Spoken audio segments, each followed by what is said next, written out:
देखिए, दबाव ज्यादा बढ़ा तो हम मजबूर हो जाएंगे।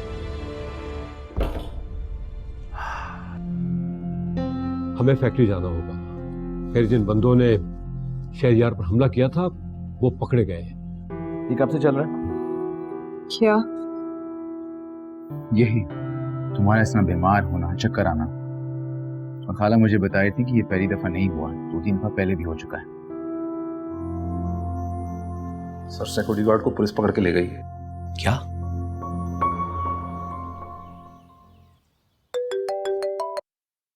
Hello hello Ayesha. जी डॉक्टर साहब, मैं आयशा का कज़न शहरयार बात कर रहा हूँ। जी फरमाइए। डॉक्टर साहिबा, आयशा की तबीयत एकदम बहुत बिगड़ गई थी। इसी बात का डर था। पता नहीं ये लड़की इलाज से क्यों भाग रही है। अगर यही हाल रहा तो इसका कैंसर दोबारा भी हो सकता है। क्या? कैंसर? हाँ, आपको नहीं पता? उसको मेनिंजियोमा था। समीर की मौत के बाद उसने अपनी बिल्कुल परवाह नहीं की। न फॉलोअप्स के लिए आई है, न उसने दवाइयाँ ली हैं। लेकिन ये कब से? कुछ माह पहले ही मैंने उसको उसके कैंसर के बारे में इन्फॉर्म कर दिया था। अगर उसके सिम्टम्स रिपीट हो रहे हैं या रिकर कर रहे हैं तो आप उसको समझाइए और मेरे पास ले आइए। जी डॉक्टर साहब। ओके, थैंक यू, अल्लाह हाफिज। वो मेरे फोन पे किससे बात कर रहे हैं? क्या हुआ? ऐसे क्यों देख रहे हैं? अपनी बीमारी से मुताल्लिक तुमने इतनी बड़ी बात मुझसे छुपाई क्यों?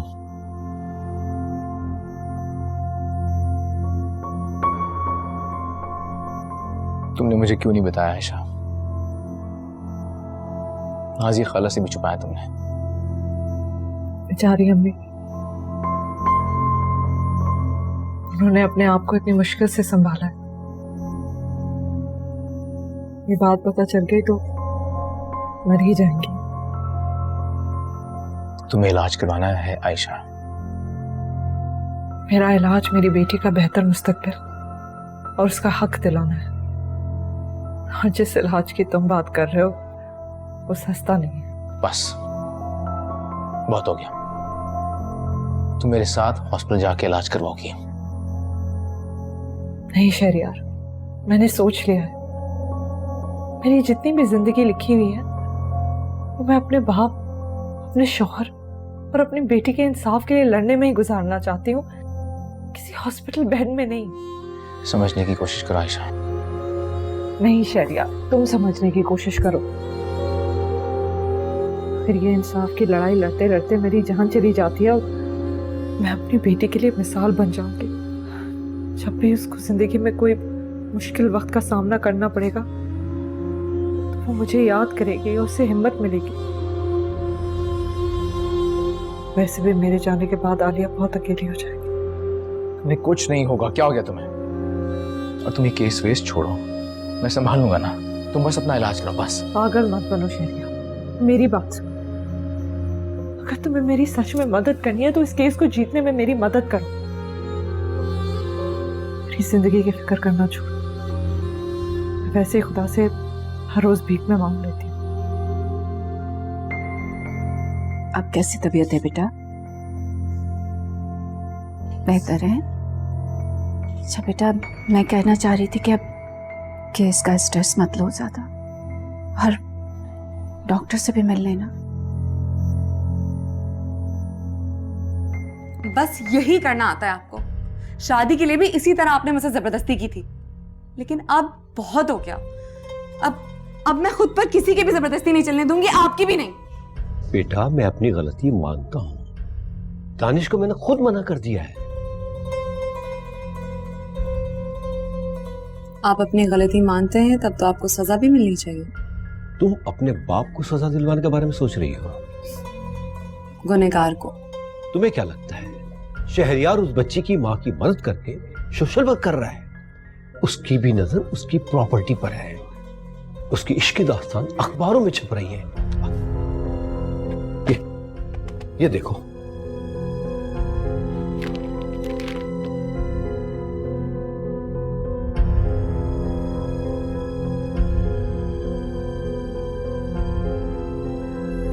तुम हंस रहे हो, तुम्हें ये मजाक लग रहा है? कोई हंसी की बात नहीं है शहरियार। सोच सोच के डर लग रहा है कि अगर आलिया के स्कूल वालों ने देख लिया तो क्या कहेंगे, आलिया पे क्या बीतेगी। तो बस ये सोचो कि इस बारे में कोई नहीं सोच रहा। दुनिया की बातों पे ध्यान दोगी तो जिंदगी कैसे गुजारोगी? तुम्हारे लिए ये कहना बहुत आसान है, लेकिन एक औरत के लिए ये करना बहुत मुश्किल। हमारी जिंदगी में अगर हमारी इज्जत पर कोई दाग लग जाए तो मरने के बाद भी कोई नहीं भूलता। और मैं नहीं चाहती कि मेरे जाने के बाद आलिया को कोई शर्मिंदगी हो। आयशा, कैसी बातें कर रही हो तुम? तुमने अपनी बेटी के लिए जो ख्वाब देखे थे वो तुम अपनी आंखों से पूरे होते हुए देखोगी इंशाल्लाह। खबरदार इस तरह की बात तुमने किया है।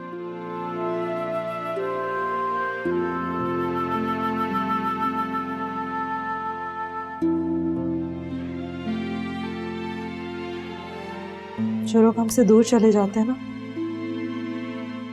अक्सर वही हमारे सबसे करीब होते हैं। जब भी मुझे किसी से बात करनी होती है तो मैं अब्बू और समीर से ही बात करती हूँ। कब्रिस्तान जाती हूँ उनसे मिलने। वो मिट्टी के नीचे सोते रहते हैं और मैं मिट्टी पे सर रख के रोती रहती हूँ और उनसे ढेर सारी बातें करती हूँ।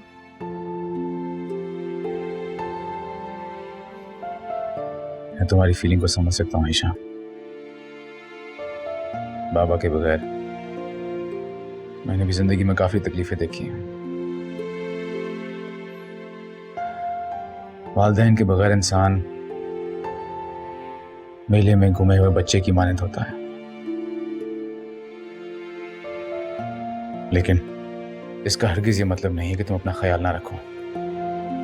अपने लिए नहीं तो अपनी औलाद के लिए अपना ख्याल रखो और मेरे साथ डॉक्टर के पास चलो।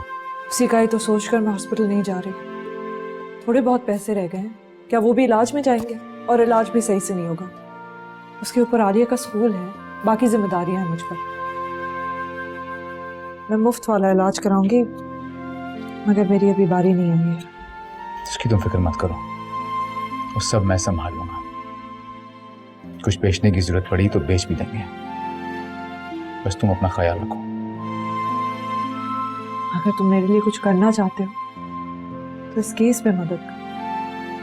मुझे और कोई मदद की जरूरत नहीं है। मुझे एक दफा उमर से मिलवा दो।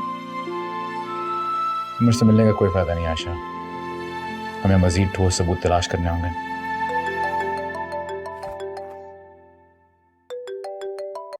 हेलो, आप शरिया साहब बात कर रहे हैं? बात कर रहा हूँ, बोले। मैं CIA से नियाज अहमद बात कर रहा हूँ। जिन लोगों ने आप पे हमला किया था वो पकड़े गए। आपको थाने आना होगा शिनाख्त करने के लिए। ठीक है, मैं आता हूँ। जिन लोगों ने मुझ पे हमला किया था वो पकड़े गए हैं। पुलिस मुझे शिनाख्त करने के लिए बुला रही है। आयशा, अगर ये लोग वही हुए ना तो हमें केस में बहुत लीड मिल सकती है। मैं थाने जा रहा हूँ। मैं चलूंगी तुम्हारे साथ। तुम्हें जाने की जरूरत नहीं है। तुम्हें वैसे भी अभी बहुत लड़ना है, इन मुजरिमों से भी और अपनी बीमारी से भी। तुम आराम करो।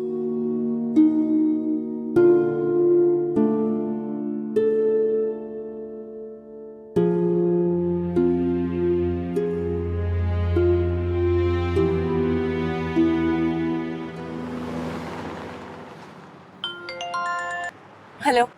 मैडम, साहब को पता चल गया उनका लैपटॉप चोरी हो गया है। अगर मेरा नाम आ गया मैं तो मारा जाऊंगा। तुम बस चुप रहो। जब लैपटॉप सामने आएगा तो सबको सारी सच्चाई पता चल जाएगी। ठीक है मैडम।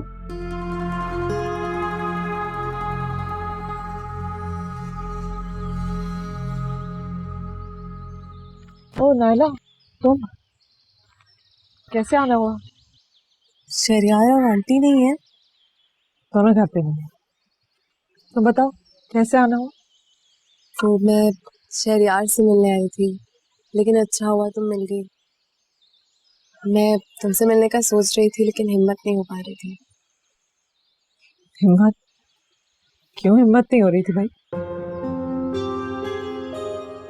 शायद तुम्हें देखकर अपनी किस्मत पर तरस आती। मुझे देखकर अपनी किस्मत को तरस आता है। मेरे पास क्या है? कुछ भी नहीं। जो था सब चला गया। मेरे पास तो कुछ बचा भी नहीं है। लेकिन मेरा सब कुछ तो तुम्हारे पास ही है ना। शायद मेरी बदनसीबी है। आयशा, मैं जानती हूँ कि तुम्हारे साथ बहुत गलत हुआ। मेरे डैडी ने बहुत गलत किया है तुम्हारे साथ, और शायद उन्होंने जो जुर्म किया था शायद उसकी सजा मुझे मिल रही है।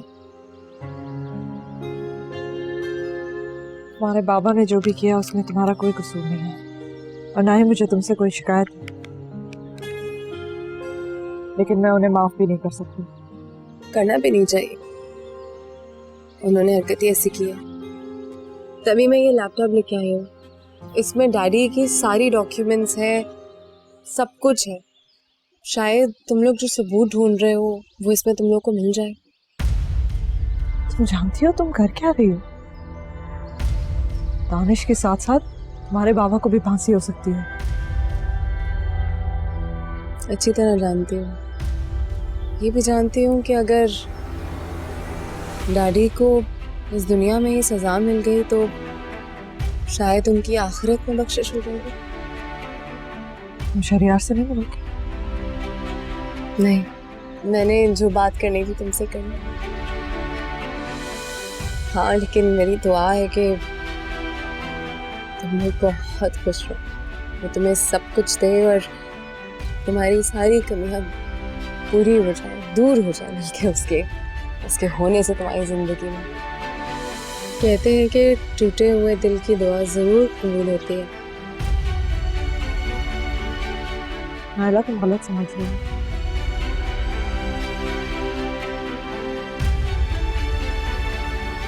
मेरे दिल में मेरे शौहर के अलावा और किसी की कोई जगह नहीं है। कभी शहरयार के दिल में झांक के देखो, सिर्फ अपनी तस्वीर पाओगे।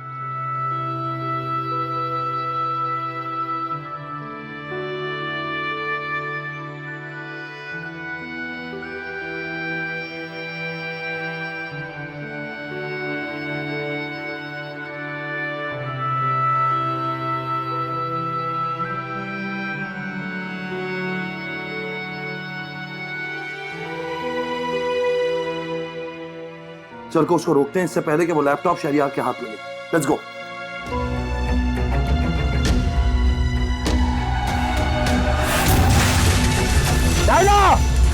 अम्मी, मेरा एक दोस्त आपसे लैपटॉप लेने आएगा, उसे दे दीजिएगा प्लीज। हाँ, वो तो मैंने दे दिया ना, वो जो पुलिस वाला तुमने भेजा था। एक जाली पुलिस वाले ने घर से लैपटॉप ले लिया अम्मी से। क्या? कौन था वो? अब जलती रेत पर, अब जलती रेत पर। देखो, मैं तुम्हें आखिरी बार पूछ रहा हूं, सच सच बताओ, नाइला ही मेरा लैपटॉप लेकर गई है ना? मैंने तुम्हें खुद बात करते हुए देखा उससे। सॉरी सर, बताता हूँ। उन्होंने ही मुझसे कहा था आपका लैपटॉप चुराने के लिए। चले आओ यहां से। Get out.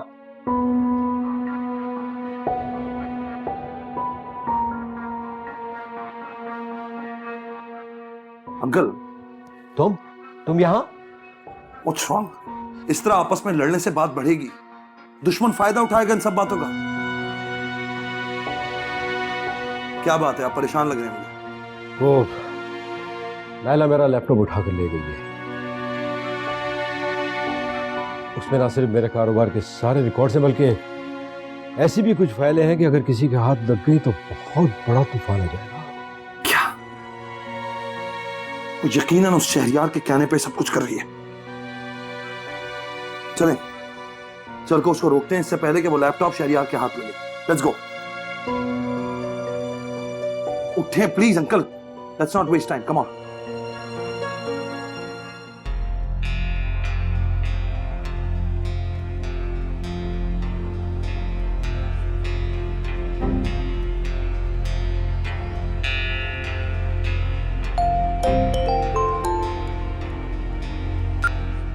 हेलो। वालेकुम आयशा, खुदा ने हमारी सुन ली। अब पुलिस पुलिस तफ्तीश करेगी तो बहुत कुछ सामने आ जाएगा। अच्छा, शरियार नायला आई थी। नायला? क्यों? मैं बताती हूँ तुम्हें। ठीक है, मैं अभी घर आता हूँ। बाय।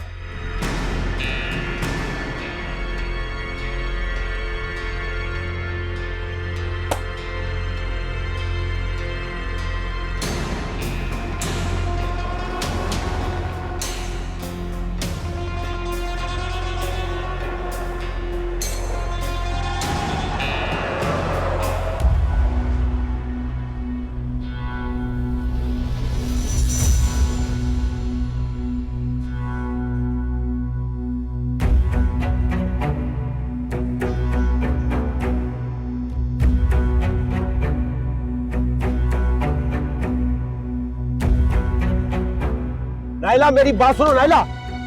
रोको, गाड़ी रोको नायला।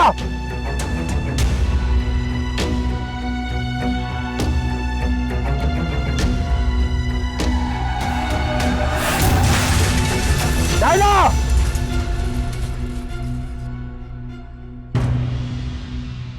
डॉक्टर साहब, नायला ठीक तो हो जाएगी ना? जख्म गहरे होने की वजह से उनका खून काफी बह गया है और उनको अंदरूनी चोटें भी बहुत आई हैं। लेकिन वो ठीक है ना, खैरियत तो है ना?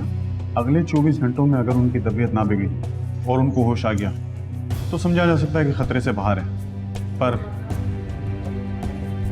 क्या डॉक्टर साहब?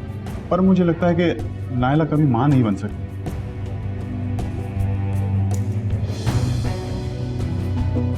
मैं आपकी परेशानी समझता हूँ, पर ये तो खुदा की मर्जी है। बस आप दुआ करें कि उनको होश आ जाए। और देखें, नायला को इस बात का बिल्कुल पता नहीं चलना चाहिए कि वो मां नहीं बन सकती।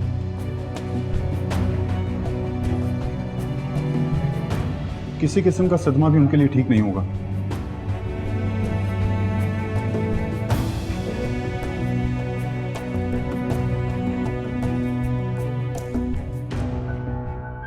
शरियार, मुझे माफ कर दो।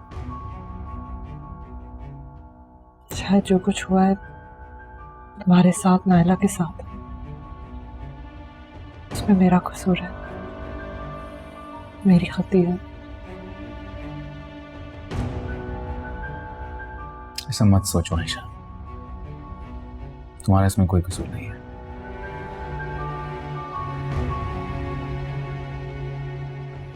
उस दिन जब नायला तुम्हारे घर आई थी, ऐसा लग रहा था जैसे मुझसे नाराज है, खफा है, जैसे कि उसे कोई बात बहुत बुरी लगी हो और वो सह गई हो। तुम्हारी कोई बात बुरी लगी होती तो सारे सबूत तुम्हारे हवाले मत करती। तुमसे गुस्सा नहीं है, हालात से, अपने वालिद के किए हुए जुर्म से। शायद मुझसे खफा है, समझ नहीं पाया से। संभालो। नहीं आयशा, मुझे नहीं, अब तुम्हें संभालना है। तुम्हें यह केस अब जीतना है।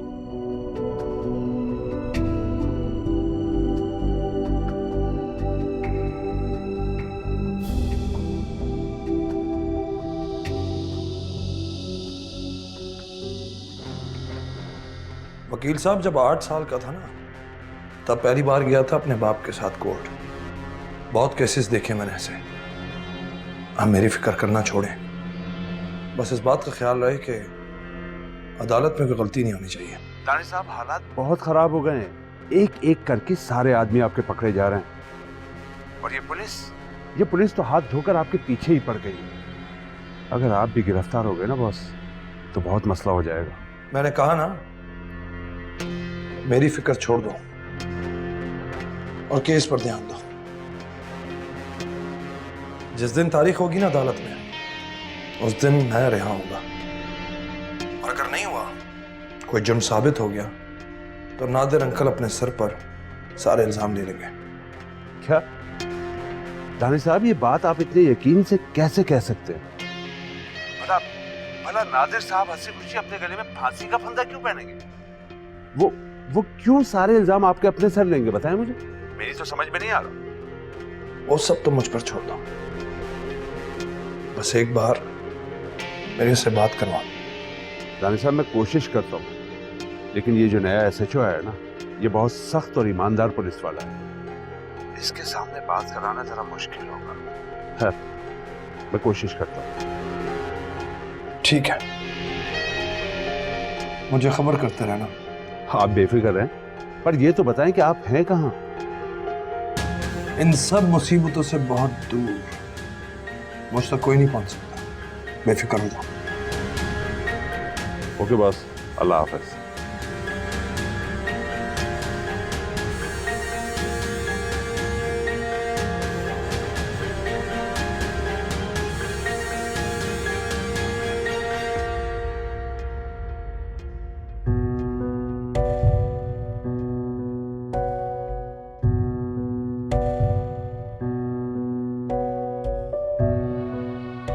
हमेशा मुझसे उलझती थी,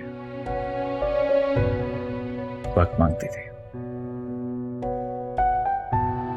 लेकिन मैं इससे और इसके सवालों से भागता रहा। और अब जब मैं इसके सारे सवालों के जवाब देना चाहता हूं,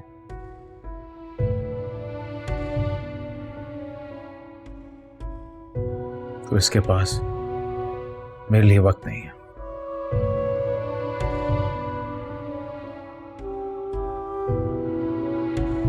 कभी कभार एक बार उलझना पड़ता है बहुत कुछ सुलझाने के लिए। तुम्हें इसे वक्त देना चाहिए था। तुमको संभालो। तुम्हें क्या लगता है मैं वाकई एक बहुत बुरा इंसान हूं? नहीं, बिल्कुल नहीं। बेहतरीन इंसान का पता बदतरीन हालात में ही होता है। तुमने हमेशा बुरे वक्त में हर किसी का साथ दिया, बिल्कुल बुरे इंसान नहीं।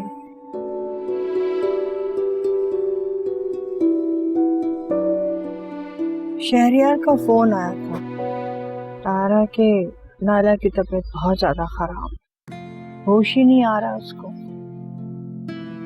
अल्लाह सेहत दे उस बच्ची को, जिंदगी दे।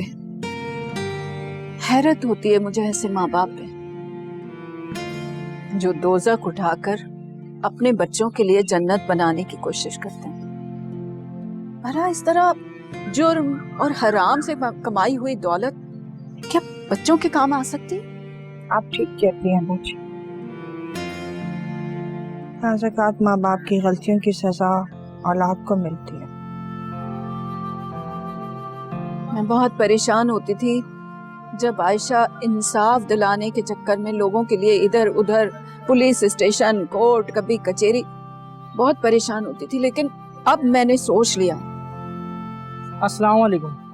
मुझे SHO साहब ने भेजा है लैपटॉप लेने के लिए। तो शहरियार तो अभी घर पे नहीं। उनकी बात हो गई है SHO साहब से। अच्छा, आप ठहरे, में लाते।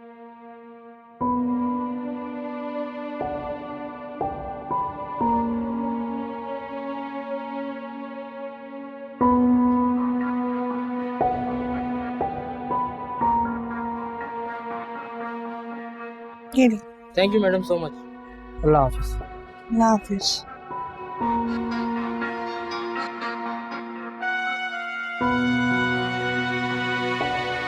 शहरियार बेटा बोलो। अम्मी मेरा एक दोस्त आपसे लैपटॉप लेने आएगा, उसे दे दीजिएगा प्लीज। हाँ वो तो मैंने दे दिया ना, वो जो पुलिस वाला तुमने भेजा था वो बोल रहा था कि SHO से तुम्हारी बात हो गई है, तो मैंने दे दिया उसको लैपटॉप। अम्मी मेरी तो किसी SHO से बात नहीं है और ना ही मैंने कोई पुलिस वाला भेजा। कौन आया था? हैं? भाई तो वो कौन था? अम्मी मुझसे आप बात तो कर लेती देते वक्त। अरे बेटा बस सब कुछ जल्दी में हो गया, अब क्या करूं? ठीक है आप रखिए, मैं देखता हूँ। अरे क्या हो गया, ये क्या कह रहा है? वो लैपटॉप लेने जो आया था ना, उसको शहरियार ने नहीं भेजा, तो कोई और था। क्या करती हो? मुझे क्या पता, वो बोल रहा था शहरियार कि एसएचओ से बात हो गई है।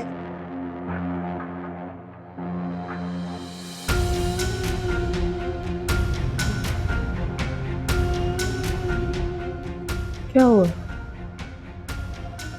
हेलो एसएचओ साहब, आपने मेरे घर में किसी को भेजा तो नहीं लैपटॉप लेने के लिए?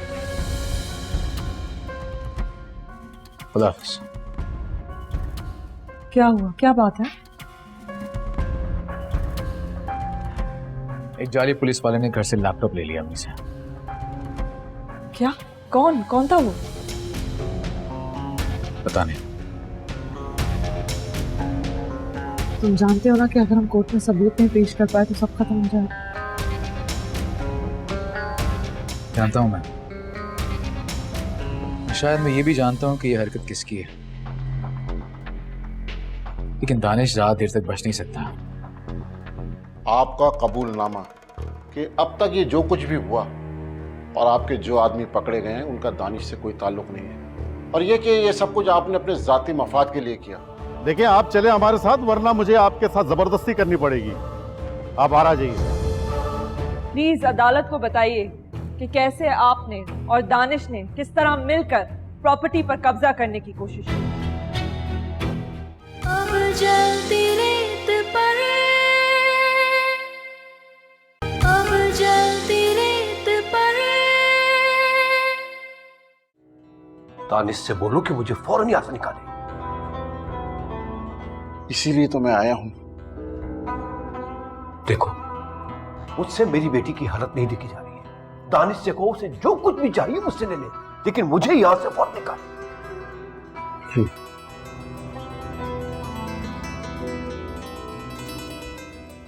बात कीजिए। हाँ दानिश।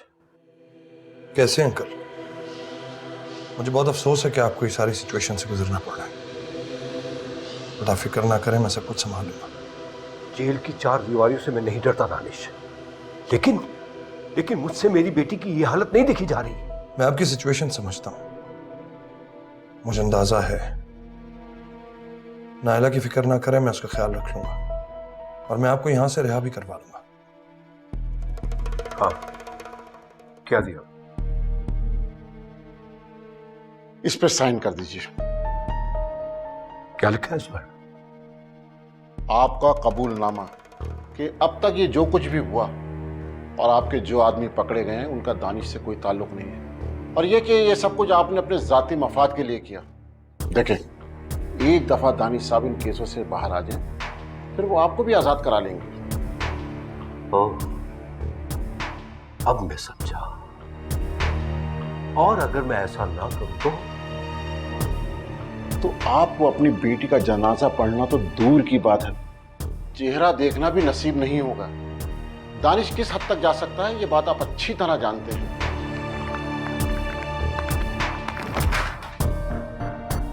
नादिर साहब। नादिर साहब, आपके सारे आदमी पकड़े जा चुके हैं और उन्होंने शहरयार पर जानलेवा हमले के साथ साथ अपने सारे जराइम भी कबूल कर लिए हैं। जानता हूं मैं।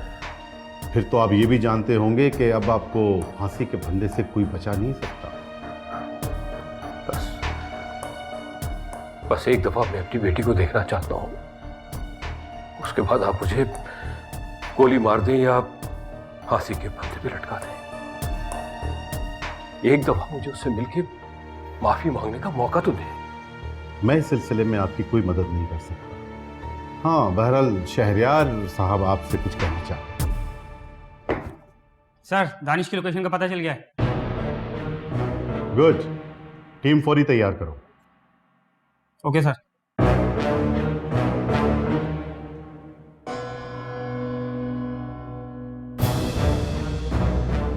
मैं जानता हूं मुझसे बहुत नफरत करते हैं।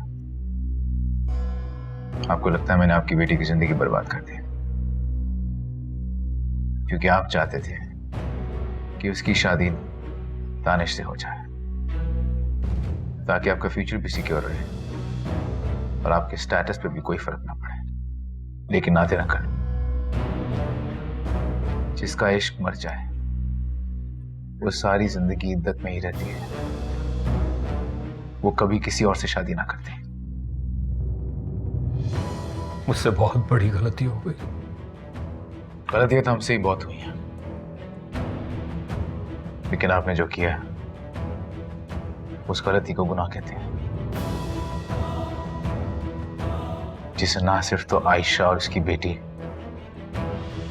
बल्कि आपकी बेटी की जिंदगी भी बर्बाद हो गई।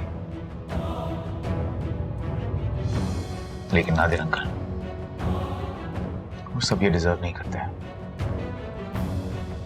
आपकी गलती की सजा। काश मैं उससे मिल सकता और उसे कह सकता कि मैं अपने के पर बहुत शर्मिंदा हूं। शायद उसके दिल में मेरे लिए कोई नहीं है, वरना मेरी जिंदगी का हर पल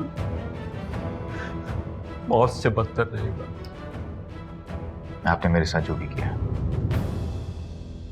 मैं उसे माफ करता हूं, तो अपने सारे केस वापस लेता हूं। मैं नायला के लिए कुछ और तो कर नहीं सका,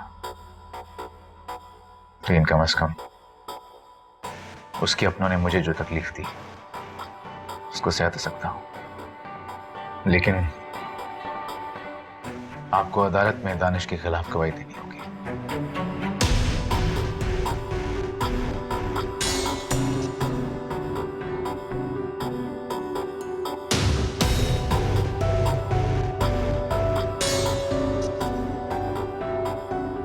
क्या नादिर अंकल ने मना कर दिया साइन करने से? मैंने तो पहले ही कहा था सर कि वो नहीं मानेगा। मैं तो कहता हूं कि आप पहली फ्लाइट पकड़ के मुल्क से बाहर चले जाएं। और केस का क्या करूं? वो सारी जायदाद में आयशा के हवाले करके चला जाऊं? तमाम केसेस खुल चुके हैं आपके खिलाफ। खाली समीर और उसके ससुर का ही कत्ल नहीं, आप पर अपने वकील को कत्ल करने का भी इल्जाम है। और इसके साथ साथ और भी कई दफात लगी हैं आप पर। पुलिस ढूंढ रही है चारों तरफ आपको। हाँ जानता हूँ। अरे जानते हैं तो फिर जल्दी कीजिए और मुल्क से बाहर चले जाएं प्लीज। ठीक है वकील साहब, मैं देखता हूँ। एक एक करके आपके सारे आदमी पकड़े जा चुके हैं। पुलिस के डंडे सब कबूल करवा लेते हैं, बाकी आप खुद समझदार आदमी हैं। ठीक है वकील साहब, ठीक है। बस आपको मेरा एक काम करना होगा।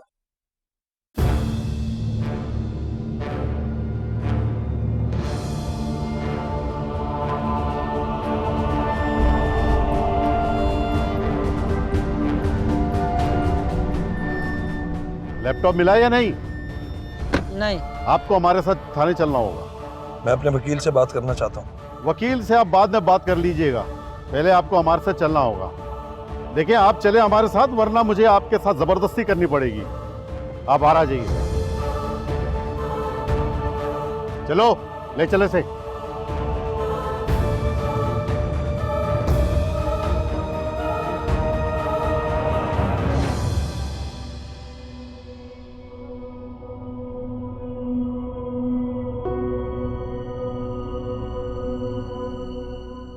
कैसी हो तुम? ठीक। तुमने तो मेरी जान ही निकाल दी थी।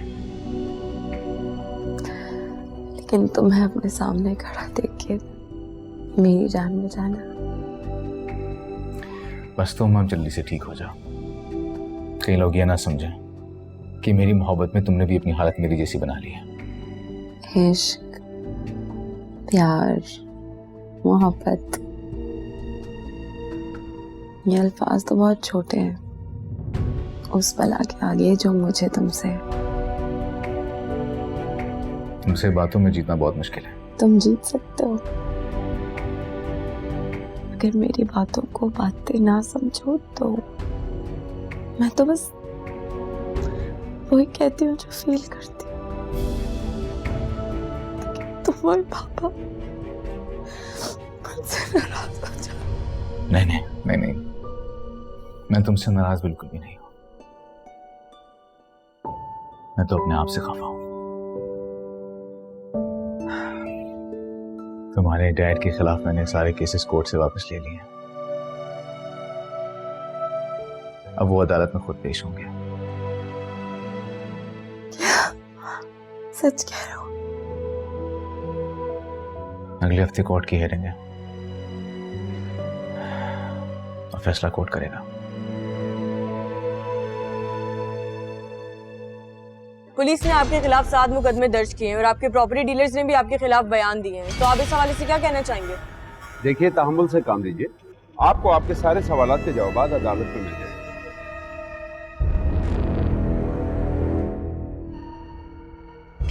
रायला कैसे? बेहतर है, कल घर आ जाएगी वापस।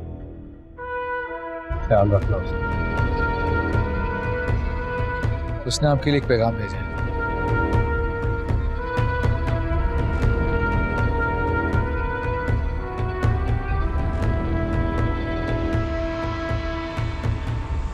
मैं जानती थी बाबा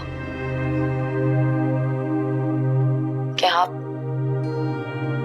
गलती जरूर कर सकते हैं, लेकिन गुनाह नहीं। मैं जानकर बहुत फख्र हुआ कि आप सजा के बावजूद सच का साथ दे रहे। I love you so much. I love you too बेटा।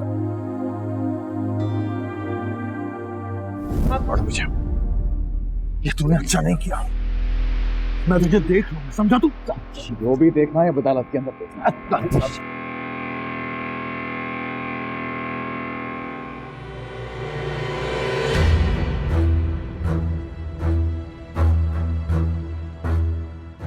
कार्रवाई शुरू की जाए। जैसा पिछले कई दिनों से मेरे क्लाइंट दानिश के खिलाफ साजिश की जा रही है, जिसमें पुलिस भी बराबर की शरीक है। झूठे सबूत बनाए जा रहे हैं, झूठे गवाह पेश किए जा रहे हैं। वकील साहब बिल्कुल सही कह रहे हैं, साजिश की जा रही है, लेकिन हर कमजोर इंसान के खिलाफ, चाहे वो मर्द हो या औरत। और ये साजिश हमारे मुल्क के इदारों के निजाम ने की, और दानिश जैसे लोग जो इनको अपने मकासद के लिए इस्तेमाल करते हैं। जैसा अब ये इधर उधर की बातें करके अदालत का वक्त जाया कर रही है और कुछ भी नहीं। कमजोर और बेबस बेगुनाह इंसान की बात की, उसके हक की बात की, तो अदालत का वक्त जाया हो गया। जज साहब, ठीक 11 महीने पहले मेरे शौहर और मेरे वालिद का कत्ल हुआ है, और उनके जनाजे के साथ साथ मेरी खुशियों, मेरे सुकून का जनाजा भी उठ गया। जैसा अब ये अदालत का ध्यान मुद्दे से हटाना चाह रही है। शायद मेरी काबिल दोस्त ये भूल रही है कि अदालत सबूत मांगती है, जज्बाती किस्से और कहानियां नहीं। सारे सबूत अदालत में पेश किए जा चुके हैं, और दानिश के प्रॉपर्टी डीलर ने ये खुद कबूल किया है कि उसने जाली कागजात बनवाए।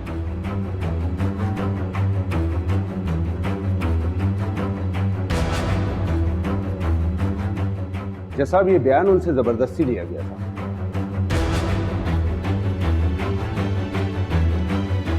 नादिर साहब, जो दानिश के पार्टनर हैं, उनके लैपटॉप से हमें सीसीटीवी फुटेज और कॉल के रिकॉर्ड्स भी मिल चुके हैं। ये ले, मेरे पास है उनका रिकॉर्ड, मैं आपको सुना देती हूँ। नादिर अंकल, पानी सर से गुजर चुका है। अगर समीर केस वापस लेने को नहीं माना तो मैं खुदा की कसम खा रहा हूं, मैं उसे जान से मार दूंगा। जैसा मेरी काबिल दोस्त शायद ये भूल रही है कि फोन कॉल को अदालत में तस्लीम नहीं किया जाता। मैं ये बात जानती हूँ, लेकिन फोरेंसिक डिपार्टमेंट ने कहा है कि ये कॉल नादिर और दानिश के दरमियान ही हुई है। मेरे पास उसका भी रिकॉर्ड है, ये लीजिए।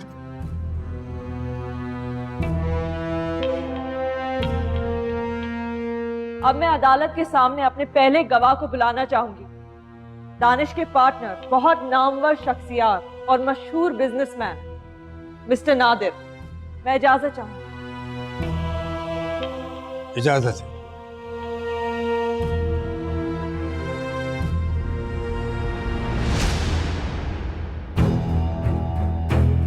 मिस्टर नादिर, प्लीज अदालत को बताइए कि कैसे आपने और दानिश ने किस तरह मिलकर प्रॉपर्टी पर कब्जा करने की कोशिश की।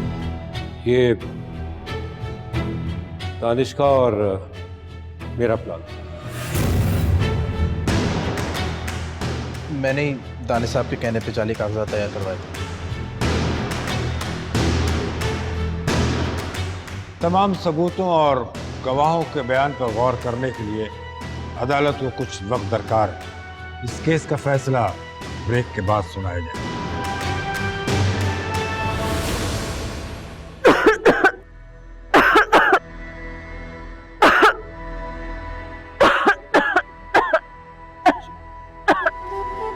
तुम्हारी तबीयत फिर से बिगड़ी।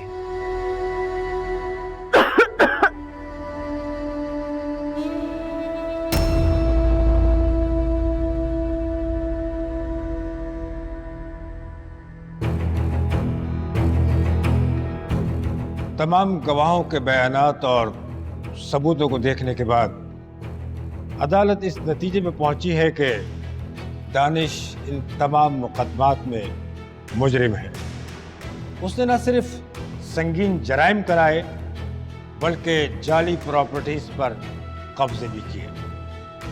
अदालत दानिश को फांसी की और उसके तमाम साथियों को उम्र कैद की सजा सुनाती है।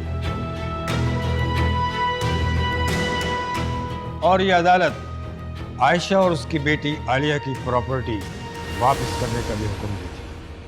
जज साहब, ये नाइंसाफी है जज साहब। ये मुबारक हो आयशा। आयशा आयशा आयशा आयशा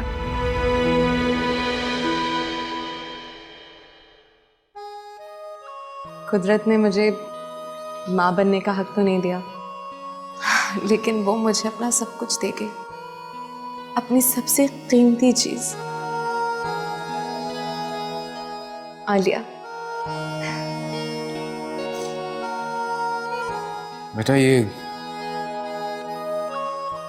तुम्हारी एक अमानत मेरे पास है, तुम्हारे प्रॉपर्टी की कागजात। ख्याल रखना इनका।